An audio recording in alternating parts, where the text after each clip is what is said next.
Hello, guys. Welcome into Rover Sports. It's about 6:55 on a Monday, and we have just finished up the NFL draft. So I hope you guys can hear me. And once again, to call into the show, just use the above line, and I'd love to talk to each and every one of you today. Kind of in an outgoing mood, and I'd love to hear you guys call into the show. I might go and get some water in a little bit.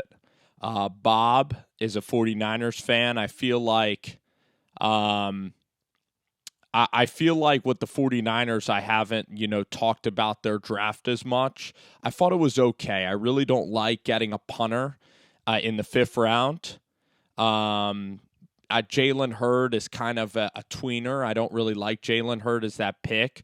Deebo Samuel, I do like. I love the kid, obviously. He's a great guy. And G-Men409 is also in the house as well. So getting a nice call. And today I'm going to serve you guys and try to make these calls. So,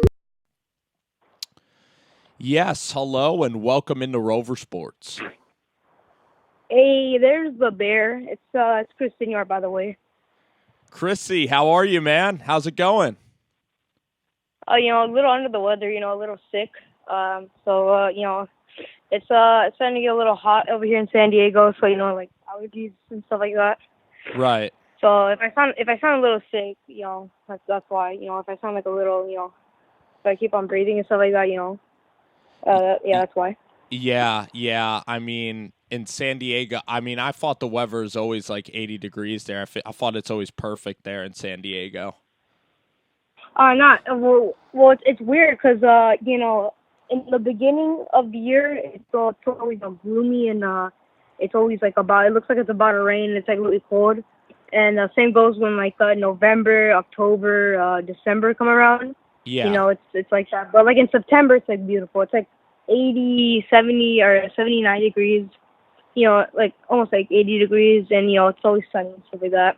But yeah. Yeah, so Chris, you must be ecstatic because, this Chargers defense, my man, Yeah. I like the Nasir Adderley pick was just so incredible, to get that safety. You have Derwin and him, and now you have Jerry Tillery with Mebane in the middle of the field with Bosa and Ingram. Yeah.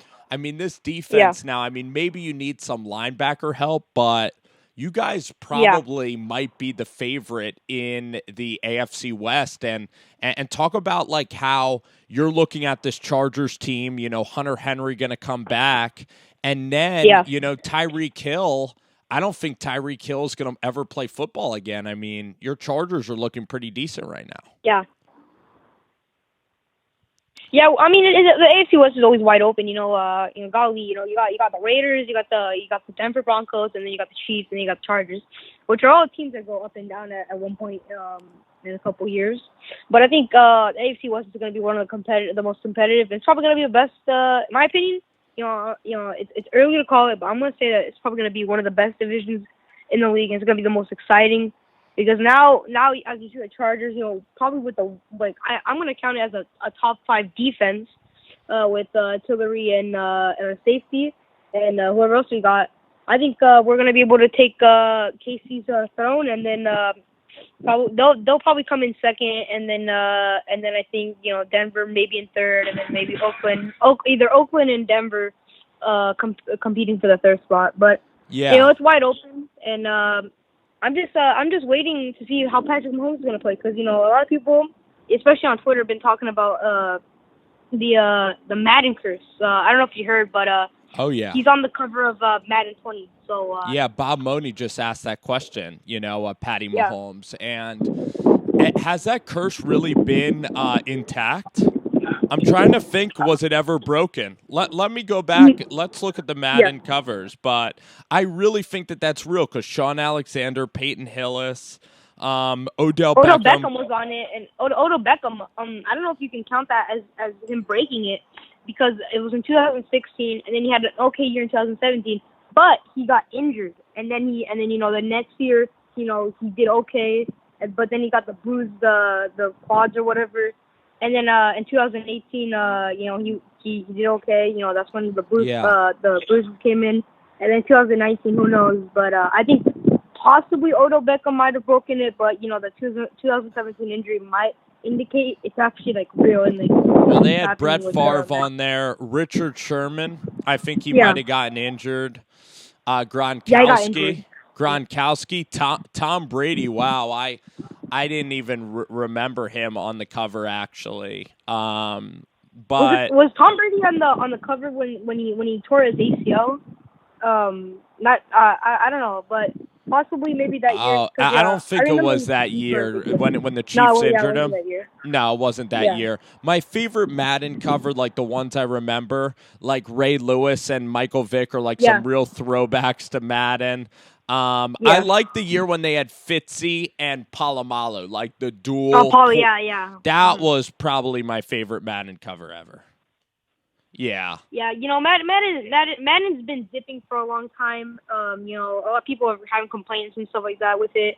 A lot of glitches and stuff like that. But yeah. Let's turn our heads to the draft. Yeah, Staying absolutely. on the topic of the AFC West. We've already covered the Chargers. Chargers have a really good defense. But do you think we could have addressed the offensive line? Anyway, even after our number one pick for offensive line, Dalton Reisner, got picked up by the Broncos. Do you think we could have still added maybe a right tackle, not a center, interior lineman or something like that? Do you think we could have added somebody else to our offense? Yeah, I mean that's always kind of an option. Like I know you guys went ham on offensive linemen a couple of years ago. Like I really liked the Forrest Lamp kid. I know he got hurt. Feeney from Indiana is still on your offensive line. That's really when I started following the offensive line. And then you guys still have like a bookend at left tackle? You probably do. So, we have we have Russell Kuhn as our right tackle. We got him from Seattle, I think. Oh yeah. He's good. He's good. Yeah. But I think the right tackle is a need because I don't know if you know this player Sam Tevi. He's on our team. I think he's most famous for jumping off sides against the Steelers. It's that dude. I don't like him. His pass protection is very weak. Even though he looks strong and everything, people like Von Miller, like speedy linebackers and stuff like that, can get right through him. I think that's something that we have to address. Dalton Reisner could have been a good pickup for us, but you can't complain about Jerry Tillery. I mean, I didn't know a thing about this kid. I didn't really follow Notre Dame or college football. Yeah. I'm a San Diego State fan. What else am I gonna expect? But yeah, he's a monster. I mean, the Stanford game that he destroyed that offensive line, and Castillo or the quarterback who was playing, he got destroyed. It's just because he got hurt. And the kid is a very tough kid. And that's been your weakness, is like defending against the run. And I'm excited for this defense to get completely stacked. And, you guys have Sam Tevi and Schofield. So, it could be a concern. I want Forrest Lamp to take over that spot. But the running game is fine. Phillip Rivers gets rid of the ball quickly. I want this defense to be completely dominant, a completely dominant defense. And the Chargers, you guys are a consistent, very, very good football team. And Gus Bradley can really coach defense. So, Chris, I want to thank you so much for calling me, man. I'm going to get to a lot of other calls, but hold it down in the chat, my man. And thanks so much, bro, for calling in, bro. You're the best. Yeah, all right, Robert. Yeah, keep it up, man. You're the best. Peace out. That is my buddy, Chris Senor, and he's one of the nicest kids you're ever going to meet in YouTube and even out of YouTube. He's just a great guy. He could certainly do this for a living if he wants to, talk about football. I hope that my computer is not completely failing the Wi-Fi in every single issue. I really appreciate guys like Scott Thomas in the chat. I thought the Arizona Cardinals killed it. My friend Andy Garcia is here. Nathan, is talking about Daniel Jones.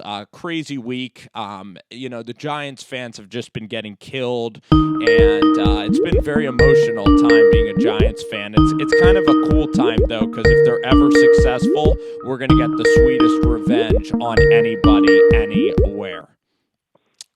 Hello, and welcome into Rover Sports. Hello? Yes, you're on with Rover Sports. Wow, I actually made it. You made it.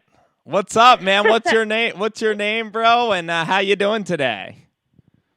Antonio, I'm 14, Okay. and I'm a big Giants fan. Oh, let's go, Antonio. Yes, sir.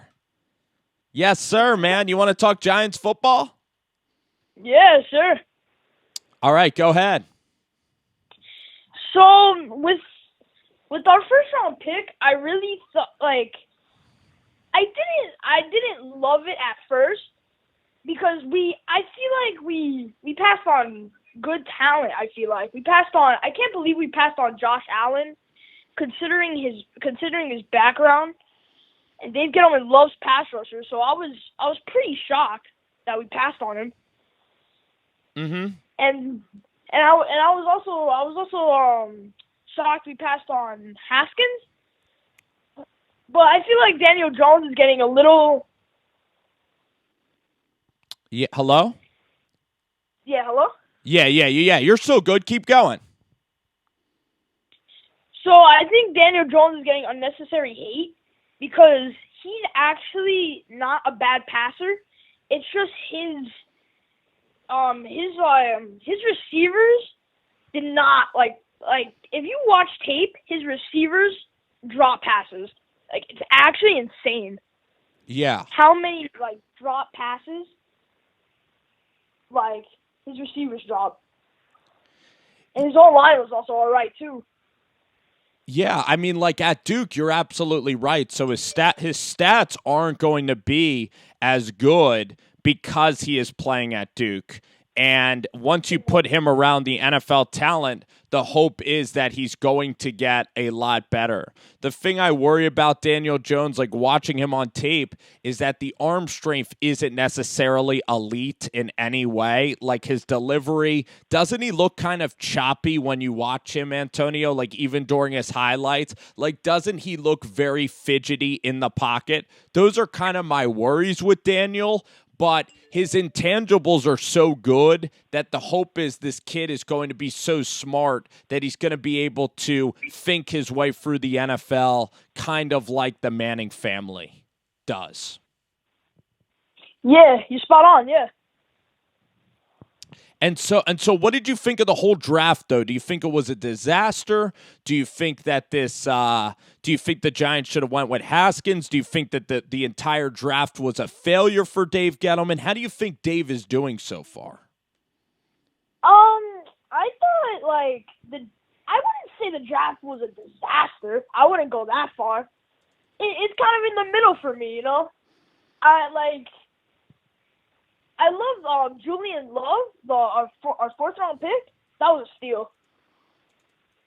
Oh yeah, in the fourth round, Julian Love. I think he's okay. He's not the flashiest corner in the world, but in a passing league now, we have Sam Beal, the kid, what's his name, Corey Ballantyne. Now I know, how scary, situation. I know how scary the situation is with him right now. Yeah, definitely. And how tough it's going to be for him and with his whole life with what happened yesterday. And then you also have DeAndre Baker. He's my favorite corner in the draft. So. Oh yeah, he's very confident too. Oh my gosh. He thinks he's the best damn corner in the whole league. I love his confidence. He's like, nobody scored at me at Georgia. No one had 100-yard games on me. He speaks. I don't think he's going to be as crazy as Jalen Ramsey, but he's that alpha confident guy that, I mean, it's a little rare for the Giants to take someone that's crazy confident, but I love Baker. I just do. I think this town's going to absolutely love Baker. Honestly, my comparison for my NFL comparison for Baker, I feel like is like Tre'Davious White from the Bills. He was a first round pick a couple years ago, I think. Yeah, 26, I think. Yeah. Yeah, so that was my comparison. I'm thinking even bigger. I'm thinking like a little Xavier Rhodes, man. I'm thinking he's going to be an elite Pro Bowl player. I think that Baker, the sky's the limit for him. He's extremely competitive. He loves pressing guys, and we're going to put him against the best. He's our cornerback number one, man. He's even going to be better than Jack Rabbit because Jack Rabbit's getting a little bit older. You think number one over Janoris? He's going to overtake that spot definitely this year. I do. And he's going to be a fixture of our defense. He's going to be one of the best players on our defense. He'll be even better than Landon was here. I mean that, man. He's going to be awesome. I love him. Yeah. I love him, Antonio. So, Tonio, I want to thank you so much for calling me, man. I really appreciate it. Yeah, no problem. You're the best. Thanks for tuning into the show, and I really appreciate it, man. I appreciate you taking the time. Peace. All right, man. Peace. Go Giants. Heck yeah. Great call from Tonio. Yeah, I'm excited about DeAndre Baker. I got to give Jets fans some mad props about Quinnen Williams.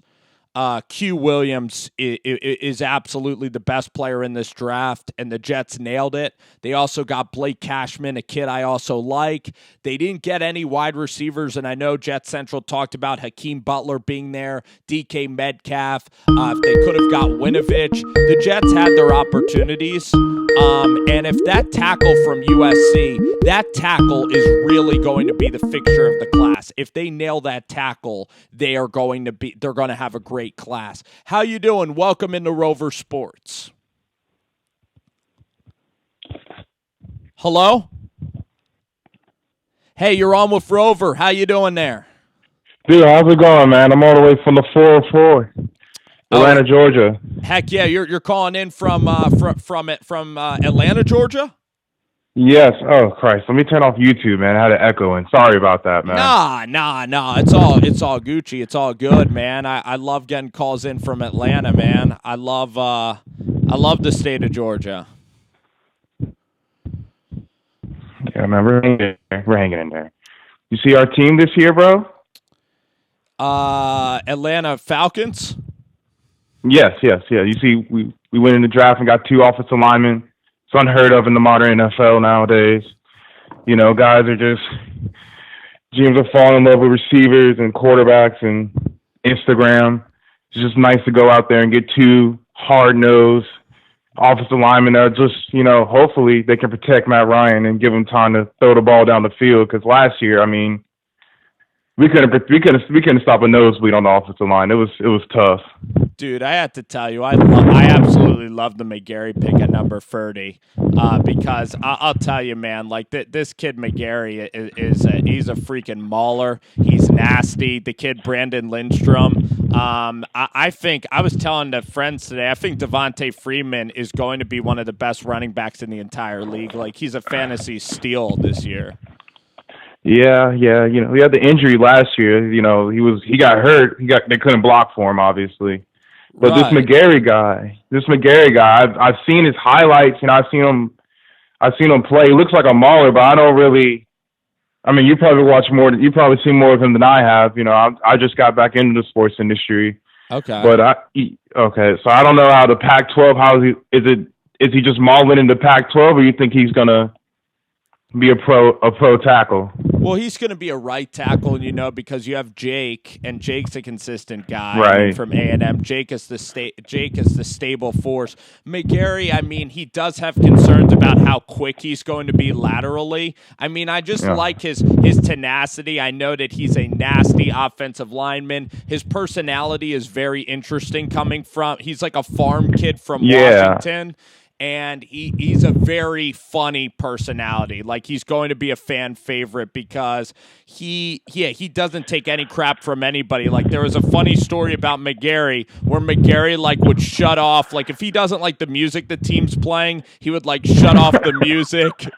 McGarry is like a caveman. He like has like the Game of Thrones swords. Like the thing is about these offensive linemen is that I don't get to watch that much Washington football, and I'm not like focused on the offensive linemen, but I'll see the highlights, I'll see that kind of stuff, and that's kind of how I'll view it. What is your name? K-Rod, K-Rod, like the pitcher used to be. Oh, K-ROD. K-Rod, that is awesome. Yeah, I'm excited about this team. And then you look at your division. Your division's getting a lot worse. The Saints, eventually the Saints are going to bottom out. I know, I'm excited. The Panthers are a train wreck, in my opinion. I just think that they're willing to go downhill. I don't think Ron Rivera is going to last there a long time. And it was a very, pragmatic draft that you guys had. I loved it. It was a throwback draft, K-Rod. Yeah, we got a corner. We traded back up. We didn't have any fifth or sixth round picks. They were all top first 4 round picks. Traded everybody away, but we still have picks for next year's draft, so that's good. Yeah. But I mean, defense. I like our stay team healthy, this year, my man. Defense has got to stay healthy this year. Yeah, but I mean, we're an offensive team. I mean, there's no denying it. Like, our defense plays off our offense. The offense sets them up so they can rush the passer and then play faster football. So, I mean, like I said, we got the 2 low linemen. We got 2 receivers that aren't divas. You know, we don't know Odell Beckham on our team, bro. Not a single. They just show up, catch passes, and go home. And you just got to appreciate that. You know how I feel about those receivers. But, yes, Julio Jones is the anti-Odell Beckham. Like, I absolutely love that kid. He's the model receiver in the NFL. And then Calvin is absolutely, I mean, he has defenders on skates. You have Mo Sanu, who's a complete veteran there. Austin Hooper's a pretty good tight end. I will say this. When I look at your roster, I did want you guys to draft like a second running back other than Ito Smith. Like, I wanted that, like, even the kids from Memphis, even the Cowboys got like a second running back. The Rams got a second running back. I want another running back. Yeah, we drafted I can't think of his name right now in the later rounds, but you know, we're not really counting on him to. It's really Ito's job to be the spell for Freeman. I don't know how that's gonna work out long term. Right.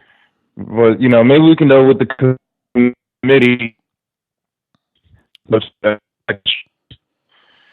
Yeah, and then Tack McKinley is going to have to be a beast this year. He's going to have to step in, take it to that next level. Isaiah Oliver is such a fun player out of Colorado, who Brett Coleman loves. So, yeah, man, I think it should be a great time for Falcons football, my man. Yeah, man. Hopefully, but we'll see. You know the Falcons, bro. Yeah, K-Rod. Thanks so much for calling. How'd you find out the channel? I saw you're the only person that agreed with that they should have traded Odell Beckham, you know, on the YouTube sphere. So that's how I found you. Because I thought you guys should have got rid of him too. I'm the ultimate contrarian, man. I don't know. I love zigging when everybody zags, I guess. So I appreciate that, K-Rod.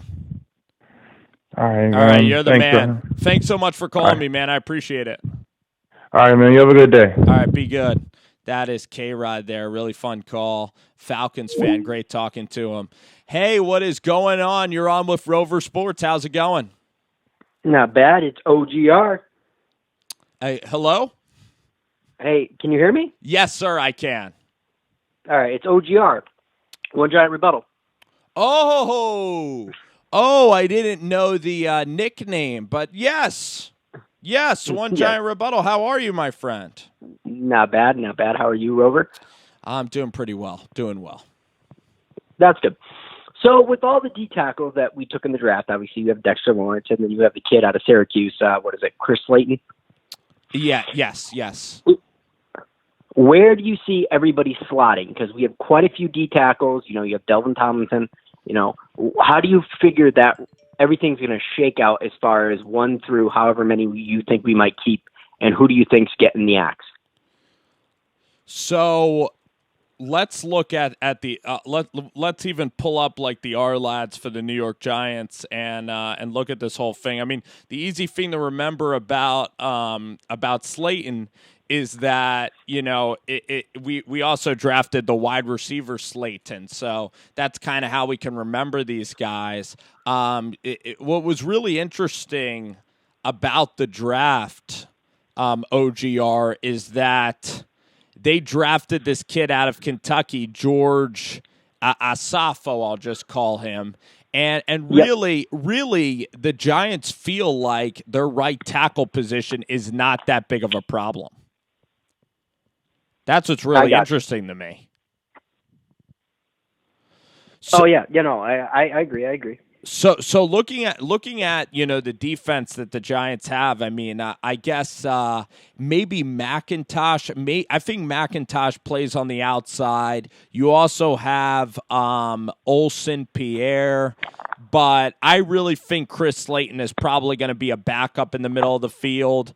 And then you have so the guys that are going to be starting, I think that when you look at the Giants defense, you're going to have hopefully Lorenzo Carter can start off the edge. Hopefully the X-Man will be a guy off the edge. And then I really want to see Dexter and BJ play, and probably Dalvin Tomlinson is going to maybe be a backup. I'm not sure. Do you think it's going to be BJ, Dalvin, and Dexter that are going to be on the field at the same time? That's probably what it's going to be.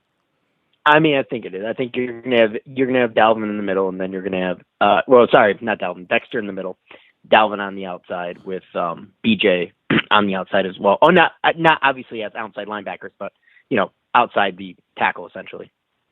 Yeah, that's going to be interesting. And then I guess like off the edge, we're going to have Lorenzo's going to have to be the guy that gets home. That's what's going to happen. Yeah, Lorenzo's going to have to be the guy, but you're going to have Kareem Martin as well, spelling him, and then obviously Marcus Golden as well.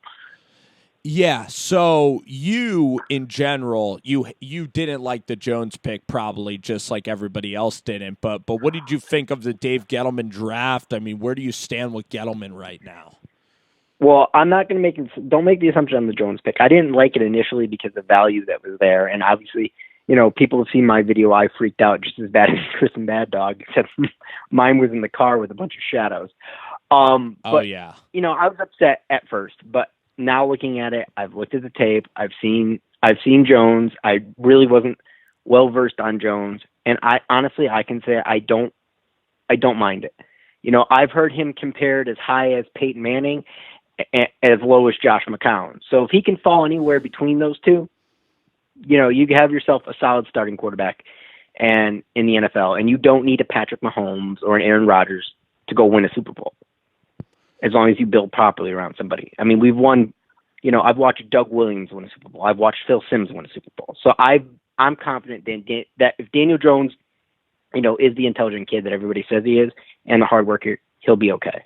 But as far as the draft overall, I liked it. I'm not crazy about Dexter, but we'll see. Mm-hmm. Other than that, I love everything from obviously Baker all the way to Chris Slayton. I thought it was a solid draft. They gave it probably a C+, but if somebody went B or B-, I wouldn't argue with them.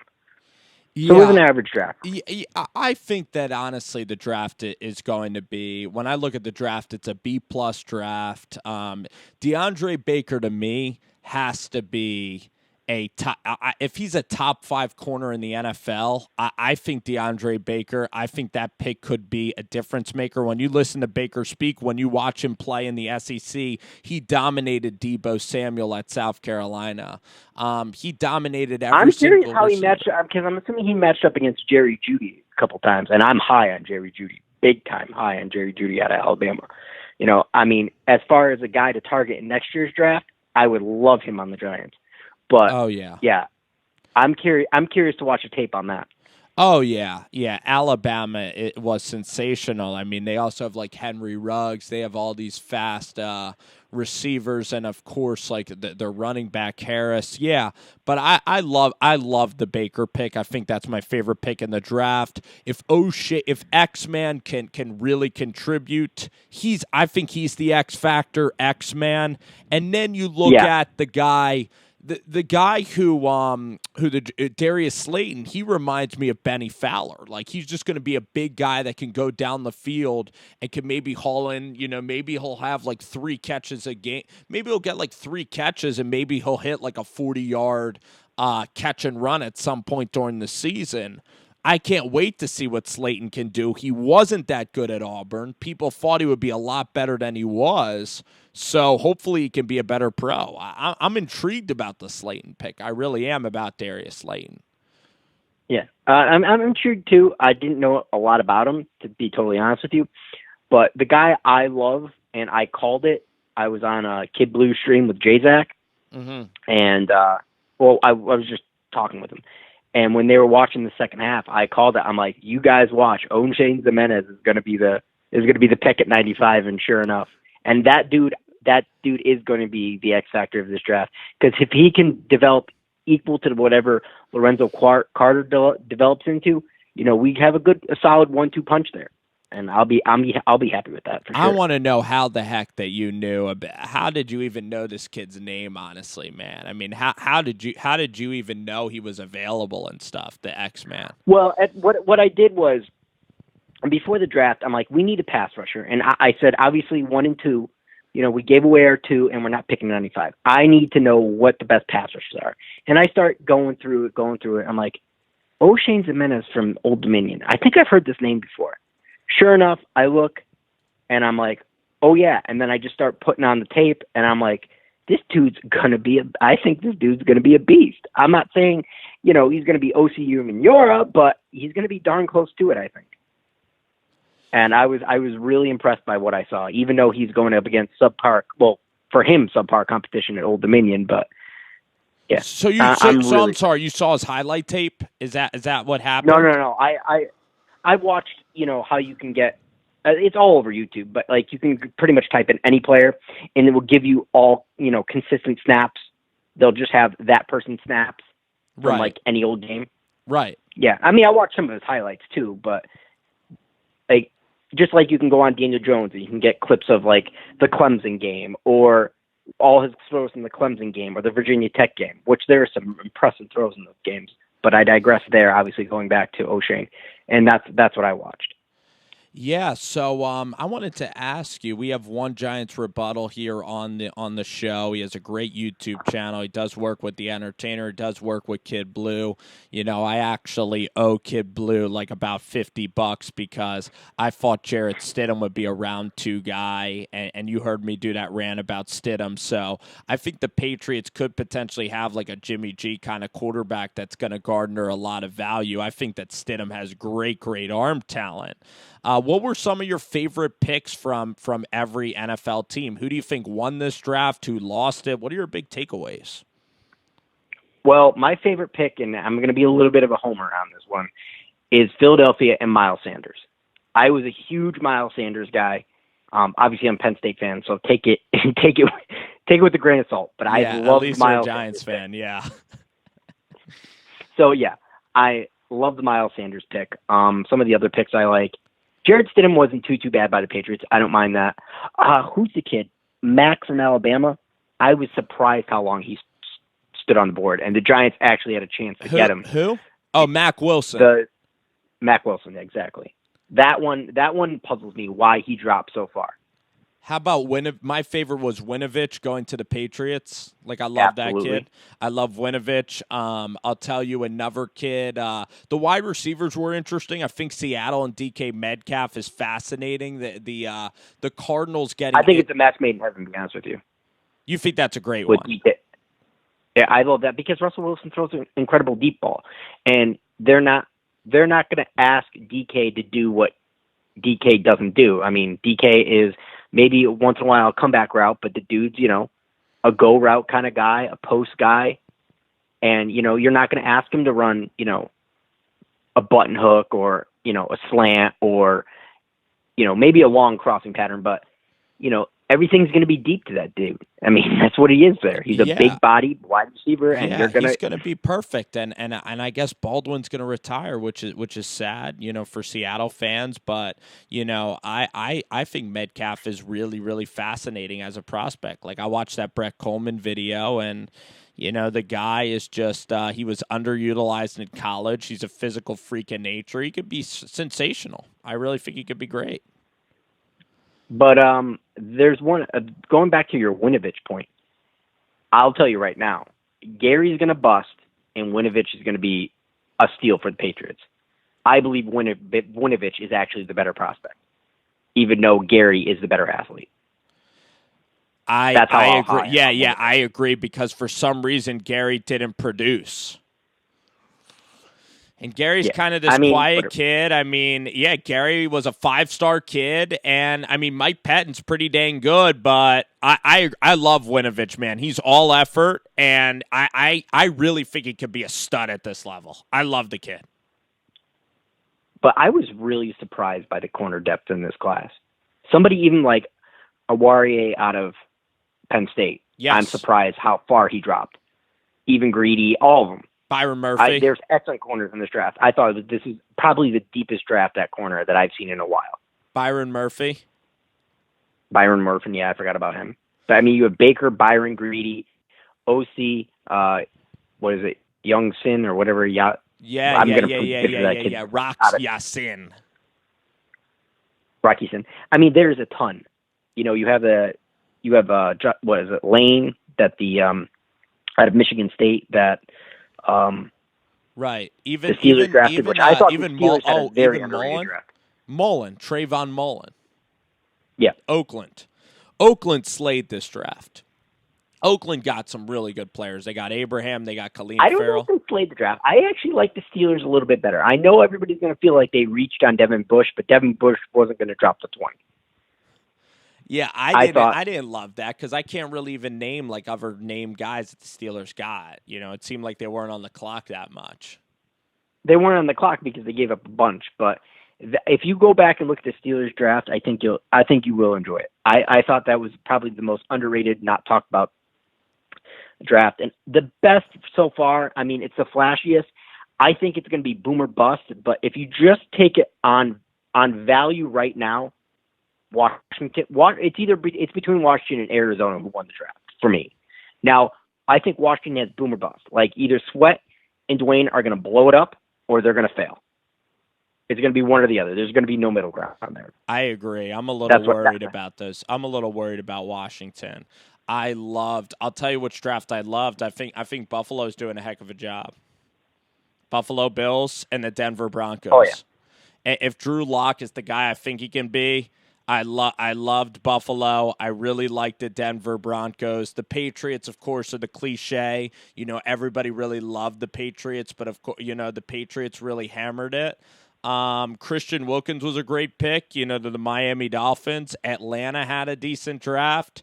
There wasn't anybody that, I guess Houston and the Eagles were a little confusing. That Sanders kid has to be great for the Eagles, but they drafted Whiteside over like a DK Metcalf, over a Hakeem Butler, over an Isabella. That Whiteside pick was really confusing. Then they draft a backup quarterback. Like it, though. Then they draft a backup quarterback. Well, I think they needed it at that point. Because, I mean, what is it? Drew Sutton is their quarterback, right? Or is not Sutton? Or Suffield. Yeah. Suffield's their backup. Yeah. I mean. Nate Sudfeld. I like it. I think Thorson is a very underrated prospect. I loved him at Northwestern. I mean, his junior year was better than this year, but I loved Thorson at Northwestern. The Eagles didn't help themselves out. They could have had Mack Wilson. Their linebackers are still not that good. It's like they have it all figured out. Like, same with the San Francisco 49ers, who I think had a weak draft themselves, actually, this year. Absolutely. Besides Nick Bosa, obviously. They draft a freaking punter. That's like drafting a kicker in fantasy. It's like drafting a kicker like in the 10th round of fantasy football. But hey, OGR, I want to get on your channel soon. I want to have you here for a formal video on Zoom, and I'll be talking to you soon, man.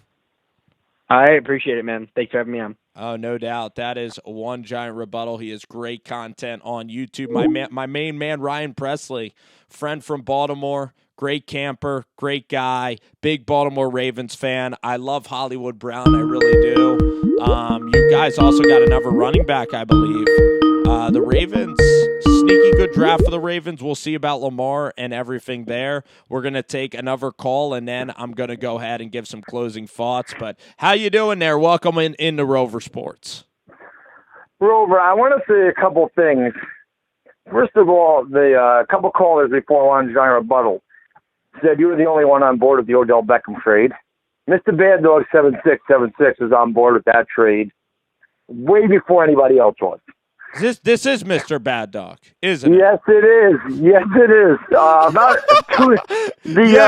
Because the numbers, are random numbers. So yes, I'm so glad to have Mr. Bad Dog on to wrap up this. Thank you, Bad Dog. Man, thanks for having me, Rover. You're the man. But I actually found a video.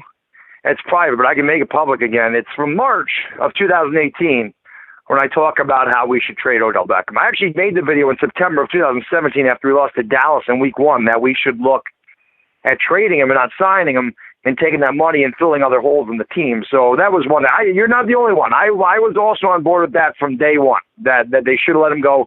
You don't win championships with elite wide receivers making 10% of your cap. You gotta do it in the trenches. That's what Giants football is all about. Right. So I had an interesting draft, as you have many people saw my video. I guess a lot of people saw the video. Not too happy with that. Yeah, no football though. What's that? You didn't throw the football. That would have been a hell of a throw. All that adrenaline. I would have got 80 yards. I didn't have the football anywhere near me. I think I tossed a book at some point, but someone thought it was a laptop. But my whole point with and I want to get your take on this because I don't know what your take is. Yeah. So obviously I saw your video. You were okay with Daniel Jones, and I get that. I'm on board with Daniel Jones now. He's our quarterback of the future. Let's go. Let's get this kid a team built around him. Let's win some championships with this kid. Let me be completely wrong about this. But so there was talk that he would have went 10th to Denver or 13th to Miami. He wasn't going to fall to 17th. My contention with this pick was that you have in my opinion, the best player in the draft at 6 in Josh Allen. Never, ever thought Josh Allen would have slipped us at 6. We need an edge rusher in the worst way. We've been one of the worst pass rushing teams in the league for years. Why don't you take him and then trade up with Buffalo to get Daniel Jones at 9 if you think Denver's going to take him at 10? Why don't you grab Josh Allen knowing he won't be there and moving up? Because you know Jacksonville's not taking him. You know Detroit's not taking him. So why not trade up to 9 and grab Daniel Jones there and have Josh Allen and Daniel Jones?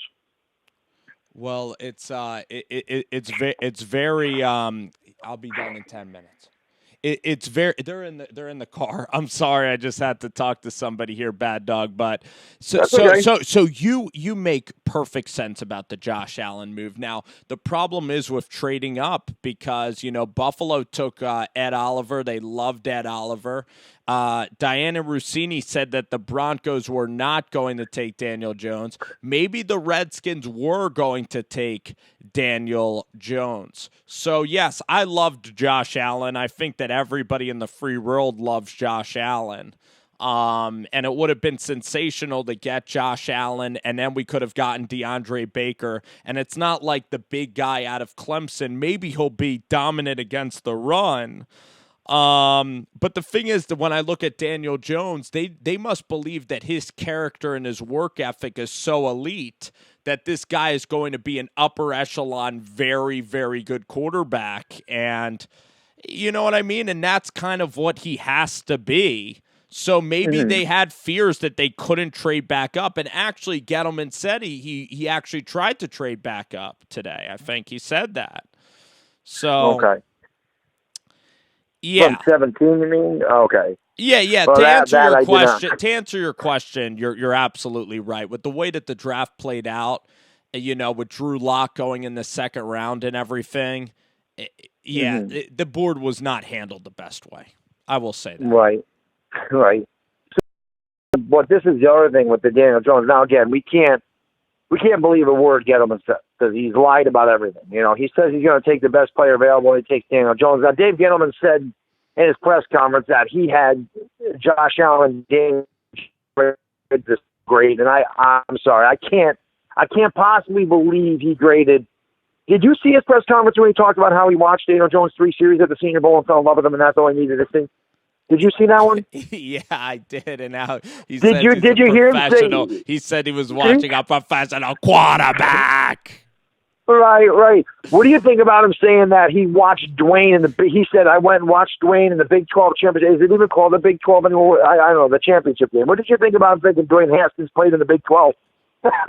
Yeah, the Big 12 or whatever they play in now, the great Southwest Conference. And he says, you guys are a bunch of meanies. You guys are a bunch of meanies, the press. Yeah. I do love Gettleman. I think he's a stand-up He's got comedian balls, Rover. He's got balls. No. There were so many great quotes. My dad and I were listening to that, and then he says, Daniel's going to come in here and learn. He's going to learn. He's going to learn how to be a quarterback. And the thing about it, he makes it seem like he's going to first grade, like Daniel's going to come in here and learn from Eli. And the funny thing was that Eli Manning was on the call with these guys. So that's the one thing I like about the Giants is, with this quarterback situation, the way I feel about the Haskins kid is I think Haskins definitely is confident. He's definitely brash. And I worried about like his personality as the leader of the franchise. And Daniel Jones is just such a tame kid that he's not gonna be an issue with getting in the way. The Giants are completely going away from the Odell Beckham. They're completely going away from the media favorites. And I'm just kind of relieved it's over, to tell you the truth, Bad Dog. I'm relieved that this whole process is finally over. I am too. Well, that's another thing I was going to say. You talk about Haskins' personality. Probably a huge reason that we didn't go after Josh Rosen. I was never a big Rosen fan. I was in for trading for him because you're going to get a top 10 pick for a second-round pick or third-round pick, whatever you had to give up. It wasn't going to be much. What did Miami give up? A 62nd overall pick for basically a third. A third rounder. So it was nothing. But I was more than his talent. I was concerned about Josh Rosen's personality in New York, in that he would, clash with the media. He's an arrogant, brash kid, and the media is going to eat you alive here. So that was the one thing I was worried about with him. The other thing I want to mention with the Daniel Jones thing is, now again, I don't believe Dave Gettleman, but when you quote him and he says, we're bringing him in here to learn, he's going to learn how to be a quarterback. Do you really want to, when you're saying you're ready to win now, why are you taking a project at the 6th overall? But it's another reason that aggravated me, because he's saying we're trying to win now, but you're taking the number 6 pick, you're taking the 6th overall pick in the draft, and a guy that can't help you this year. He cannot help you win. Josh Allen makes an immediate impact. He's talking about Daniel Jones sitting for 2 or 3 years. He's halfway through his rookie contract by that point. You're going to wait 3 years to see what this kid can do? I'm confused as to what Gettleman's trying to do. I guess that was my biggest contention with this whole pick, is why are we taking a kid 6th overall when you say we're trying to win now? You go and take an impact player for 2019, and then you come out with, we're going to let him sit for 2 or 3 years, and like you said, he has to learn how to be a quarterback. If they're that high on him, if they think he's that good, why isn't he battling Eli Manning for the starting position going into 2019? It's an interesting question. It's obviously a great question. You're challenging me, or you're challenging to answer the question. I just want your opinion on it. I'll answer the question. The thing is about Daniel Jones that the Giants, they want to get the quarterback situation figured out, because it's a huge distraction. Like, say the Giants got Josh Allen, say that they completely ignored the quarterback situation and they take like a Forson or a Jarrett Stidham again. The whole conversation all year, every game Eli does poorly, is who are the Giants going to select at quarterback next year? Is it going to be Herbert? Is it going to be Tonga Vailoa?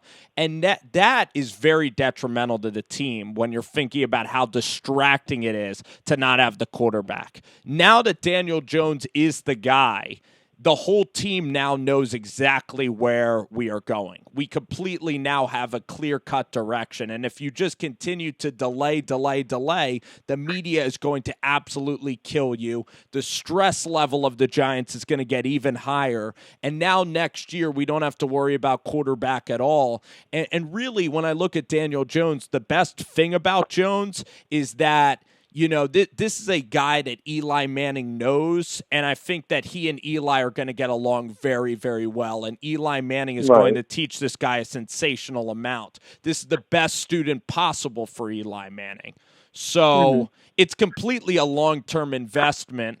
But the Giants still took Dexter. They still took Baker. We are obviously trying to win this year. Gettleman doesn't believe in rebuilding. He doesn't. If you hear him answer that question, he doesn't even know what rebuilding and winning now means. He doesn't at all. Right. I also like the Julian Love pick. I actually thought that was good value in the fourth round. I thought he was a second-round talent out of Notre Dame. I thought he was a pretty good corner. I thought that was another one. But just to rebut what you said about the distraction of the quarterback and what are you going to do, if Eli Manning starts off really poorly in the first 4 games, don't you think the media and the fans are going to be all over the team saying, when's Daniel Jones going to play? Don't you think that's all for distraction? No, if Haskins was there, if Haskins was there, you would have that. If Kyler, of course, was there, you would have that. But Daniel Jones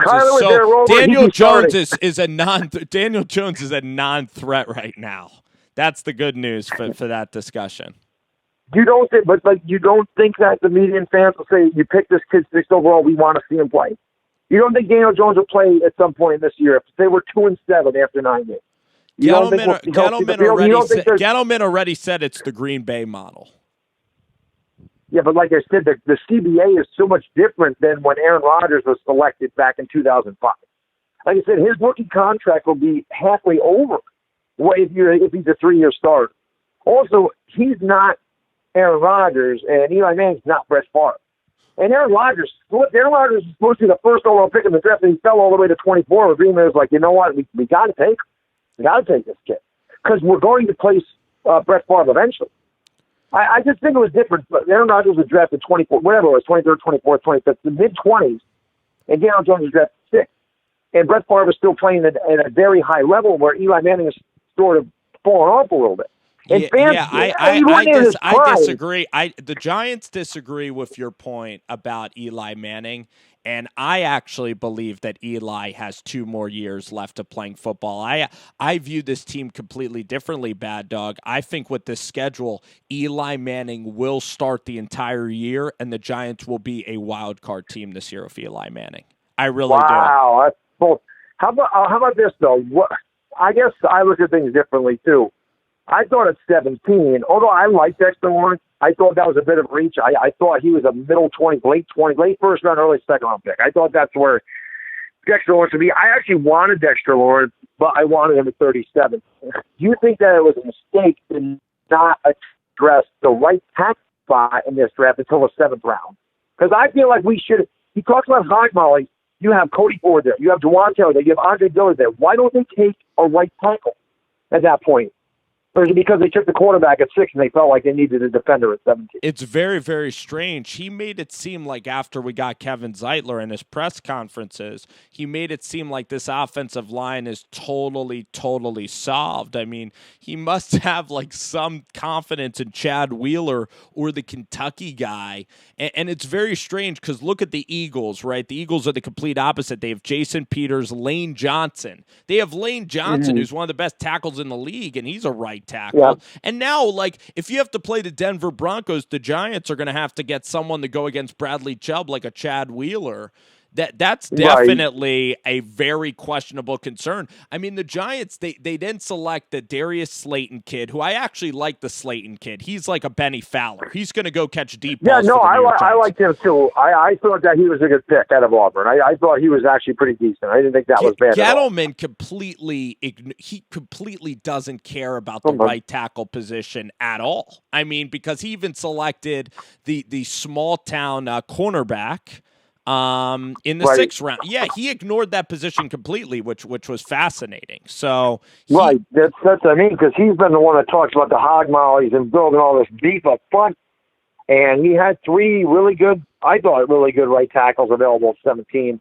I'm surprised he didn't try to trade back at that point and, get some more picks and grab one of those linemen, late first round, early second round. I don't know. It was just a weird. Well, it was a weird draft. I mean, all the way from the Raiders to Cleveland. Lawrence has to stop the run. Dexter Lawrence. I kind of like that Gettleman's getting all these corners because now with Beal, with Julian Love, I think Love is actually more of a. I think Love is definitely a slot corner. I don't know if he has the highest upside in the world, but that's a good value. I hope that our defense is really legit. I hope our run defense, Dexter Lawrence better be a beast at stopping the run, and DeAndre Baker, his ceiling is so great. So I still view this team as like an 11-5. I still think the draft is fine. The X factors are the X-Man and the Slayton kid. That's what you have to rely on. Yeah, it'll be, like I said, it was a very interesting draft. There's a lot of surprises. That Cleveland Farrell at 4, that one I could not believe. That's another reason I got so upset about the draft, because when they took Cleveland Farrell, I go, Josh Allen is slipping us. And I couldn't believe my ears that he was going to slip us. And when we didn't take him, I think it was more disappointment. Well, you watched my video. It's just pure rage. But I think it was more disappointment for me that I couldn't believe we let that kid go. But hey, man, I was 95%. I was 95% sure. Like in the bar that I was watching, I wanted Devin White to go to the Bucs, and I was celebrating because I was like, "Yes, we're getting Joshy. We're getting Josh Allen." I was high fiving people around me because I was like, "It's going to be Josh Allen. It's going to be Josh Allen." And then it was Daniel Jones. And maybe I was just relieved because, again, I'm not the biggest Haskins guy in the world, and then I'm just like, you know what, screw it. This situation is over. There's going to be good pass rushers next year. If Josh goes out with Tom Coughlin and is a Hall of Famer, it's going to be pretty damn tough, though, I will admit. Yeah, that's what I'm hoping. I'm hoping that he stinks. I'm hoping he's a bust. I'm hoping like hell so I can sit there and go, thank God we didn't take him, but if you get a point, there's good pass rushers in the draft next year. We have $100 million of cap space next year. Yeah. So I was always looking at it this way, even before this draft, that I didn't think we'd have a great year this year because I don't really think we improved a lot. But I'm thinking more towards 2020. I was thinking that's a year where we're going to have a couple of years of drafts. We're going to have a ton of money. Maybe we sign a Jadeveon Clowney. Maybe that's our pass rush. Maybe we'll have the money to sign him. Maybe they go out and get Jadeveon Clowney. I mean, who knows? So at least the quarterback position is over. For Gettleman with Drew Lock slipping, because there's no teams that need quarterbacks. The Raiders didn't take anything. The Bengals are. I knew that head coach is like 28 years old. There's no way that he's going to take a big risk in that spot to take a quarterback. Yeah, you mentioned that in one of your videos, one of your live streams. It looks awful. It really does look awful because we could have gotten Daniel maybe even in round 2 or something. That's where it really looks terrible, but. Again, with Dave Gettleman, I like the Odell trade like you're talking about, and a lot of people are like, we got to fire Dave Gettleman, but I'm totally on board, and I think that the rest of the draft was even pretty good, so I'm rolling with the guy, and I still think, Bad Dog, that this defense is pretty damn good. I still have confidence this could be a really competitive team this year. I hope you're right, my man. I hope you're right. That draft reaction was hysterical. I actually heard that like you were in a funk for the entire rest of the video. Like you couldn't even I was speak. in a funk. I was totally in a funk. I just totally disconnected from the draft after that pick. Totally disconnected. I couldn't even watch the second and third round. I was just so upset for like 2 days that we didn't take it. I was so because even when before the draft, you're talking February, March. And I just keep thinking to myself, God, I would kill to have Josh Allen. That's the guy I want, man. That's the best player in this draft. I want Josh Allen. And I'm thinking, there's no way he gets by the Jets. He's going to the Jets. They moved to 3-4. There's no way they don't take him. Kyler Murray's going to go number 1. Nick Bosa is going to go number 2. Josh Allen's going to go number 3. Quentin Williams is going to go number 4. Devin White's going to go number 5. Right. That's where I was. So when the Jets took Quentin Williams and the Raiders took Cleveland Farrell, then my dream started to come true because I'm sitting there going, the one lock, and there was 2 locks that I knew for sure that I got right. That was Bosa to Stanford and White to Tampa. And I said, if Tampa takes Josh Allen, then we're going to get Devin White. So either way, or we were going to get Dwayne Haskins. I was happy with any of them. So just the fact that it was Daniel Jones and there was rumors of him taking him 6, and I'm like, there's no way they could possibly take this guy 6. It's got to be smoke. He's got to be blowing smoke so nobody trades up and takes Dwayne Haskins or something like that, because there was rumors Redskins were going to trade up to 3 to get Dwayne Haskins. It wasn't smoke. Yeah, so, I don't know. But Rover, thank you for taking my call. Daniel. Listen, we're going to – his tape isn't that good. I told you that his tape wasn't sensational. Even the Stidham guy is a higher – has a higher ceiling. But, I think that this kid's at least going to learn, and the quarterback situation is solved. And I think Eli is going to have a bounce back year, and that's the thing. I think Eli is going to have a bounce back year. 11-5. So we will see Bad Dog. And this season's going to be fascinating. And thank you, my friend, for calling me. I can't wait to talk to you more. Thanks for having me on. Well, we got to collab again. That was awesome. Keep up the great work on your channel, and I'll be watching, my man. Thank you. And you're doing have a great night, brother. As well, Bad Dog. Enjoy the NBA, brother. My man. Enjoy the NBA. All right. That is Mr. Bad Dog. And, guys, it was a great time talking tonight. Hold on one second. Yeah, so some quick thoughts. I really appreciate everybody like stopping into the feed tonight. Steven, I just see you right here. Everybody was great. This whole chat was an amazing chat. My man Pazienza is the best. I'll even start something like a little I might even start like a little like gift contest where we can go to a preseason game together, like with Scott or Steven, VCJ, Malik. I would love to go to a football game with some of you guys, like Bob Money. I would love to organize like a trip or something really, really cool. And Arthur, how are you doing, my man? We had great callers tonight. It was a great time, man. Again, I think Eli Manning's going to be pretty damn decent for the foreseeable future. I think Eli is going to be great. And Steven, yeah, we all have to connect. I know we're going to a Giants game. Garrett, you're even a big Baker Mayfield guy. I love Baker Mayfield as well. Good luck with Greedy Williams. Drew Lock to the Denver Broncos. I loved Drew Lock going to the Denver Broncos. I love Drew Lock. Artur, I know you are a big Steelers fan, I believe. That was a risky move getting Devin Bush. He better be a great linebacker. I'm lukewarm on that selection, although a lot of the pros really like it. Scott, if we go to Scottsdale, I love golfing. I love playing golf out in Arizona. I love the saguaro cacti. Dude, the Buffalo Bills, man, Cody Ford was excellent, and Ed Oliver, high upside. He wants to be in Buffalo. The Buffalo Bills are absolutely destroying this draft. They let me go back. I'll go back and I'll look at the Bills. I'll look at the Bills draft here before I roll out. Dude, Buffalo, they absolutely killed it, and rightfully so. They are getting like all the praise from the media, and Brandon Beane is doing a sensational job with the Josh Allen pick last year. It really worked out. You got Dawson Knox, who's kind of a blocking tight end. I don't exactly love that pick. Voshon Joseph, I really like. Voshon's a very outgoing kid.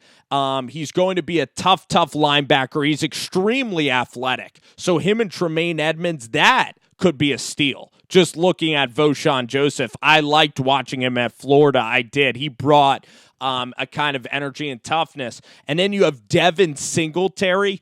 That could be a fantasy stud. Devin Singletary, he's a little bit like Matt Forte. Kind of a bigger running back, not like the fastest guy, but just kind of a very crafty running back. That's what Devin Singletary is going to bring to your Buffalo Bills, is crafty running back. My man Jay Eli, talking about the 49ers. We got Bob and Jay Eli right here. I didn't love this 49ers draft. I've been the biggest 49ers homer with the type of stuff that John Lynch has done, the Jimmy G deal. The free agent signings were fantastic. With Quan Alexander, you got D Ford for nothing. D Ford was a great pickup, and then the Nick Bosa pick was very nice. The Deebo Samuel pick, I'd give like a B. I think Deebo struggles against press coverage, but he's kind of a guy in the middle of the field in the slot that's pretty decent. Debo is a great, great kid. He's going to be one of the best kids you're ever going to meet. Debo tore his ACL a couple of years ago. He's going to be really dynamic as a punt returner, too. He was a great punt returner at South Carolina.